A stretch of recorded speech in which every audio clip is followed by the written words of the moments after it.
Chairman and members.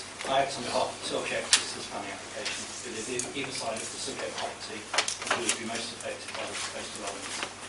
Firstly, a number of changes made by the applicant to the design of the proposal are welcomed. However, the proposed extension is still objectionable for a number of reasons.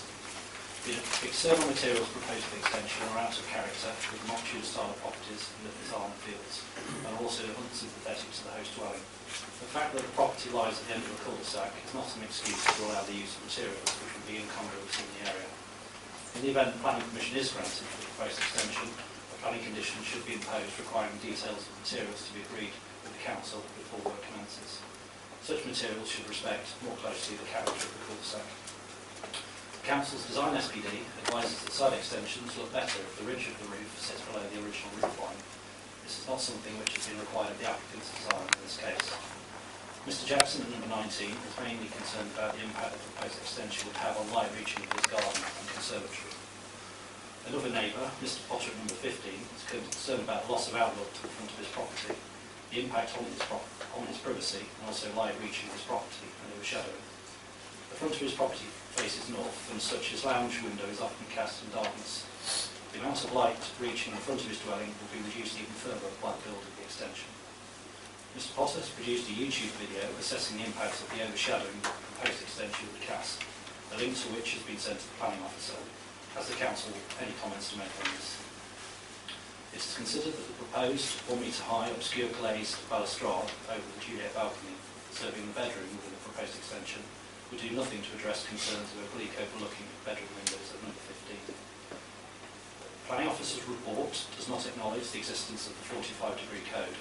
Only this month I attended a pre-application meeting with the senior planning officer who advised me how important it was for my scheme to respect the 45-degree code and to factor this constraint into any redesign for that site. This is a clear example of where officers have been inconsistent, and the fact that it is not even mentioned in the committee report speaks volumes. Members may be interested to know that the proposed extension would fall foul of the 45-degree code. The extension is bisected by a line drawn 45 degrees to the centre of the ground floor lounge window at number 15. Either applying the 45-degree code to planning proposals is good practice, or it isn't. The design SPD further advises that if an extension falls behind a line drawn 45 degrees from the centre of the neighbour's window, it is less likely to affect them. So where the converse applies, the extension will affect them, as in this case. Finally, we hope that you can disagree with the recommendation of your officers and therefore refuse planning permission. Thank you for your time. Chairman, councillors, thank you for the opportunity to speak on this item. I represent the applicants, Mr and Mrs Whittington. The application relates to a detached 4-bed house which is sited within a cul-de-sac at the Lipzzaner fields within White. Planning permission is sought for a 2-storey infill extension located between the front projection of the house and the detached garage. The proposal will provide a small extension to the lounge on the ground floor and a bedroom on the 1st floor. This would not increase the number of bedrooms in the house, just the size of the main bedroom. The extension is required to provide additional communal space for the family at ground floor and a larger bedroom to accommodate the disability requirements of Mrs Whittington. With any household applications, there are 3 main issues to consider: the impact on the character of the area, the design including materials, and the effect on neighbouring properties. In relation to the character, the property is located within a T-shaped cul-de-sac and not prominent when viewed from the street. Consequently, as the wider visibility is restricted, any visual impact is limited. As the planning officer states in her report, the proposed extension would have a limited impact on the character and appearance of the area and the visual amenities enjoyed by members of the public. In terms of the design, the extension is subservient in form and style to the main house and accords with the requirements of the currently adopted extension design guide. With regard to materials, I should reiterate that the cladding is only at 1st floor. The ground floor would be in matching brickwork. The choice of cladding is a preference for the applicants as opposed to the mock-tudor.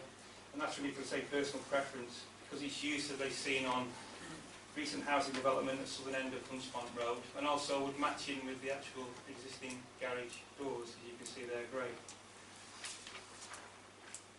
In my view, the cladding would provide a visual contrast in materials, which would break up the elevation and be preferable to an all brick elevation.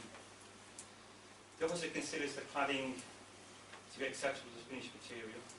However, the applicant is aware of the concern about the grey cladding and has no objection to the use of, say, natural timber cladding, or, as previously suggested by the objector's representative, to agree finished materials by way of a condition.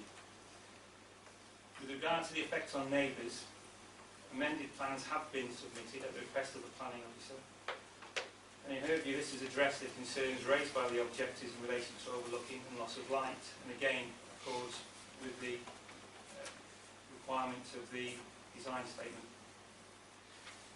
Chairman, councillors, I ask you to accept the recommendation and support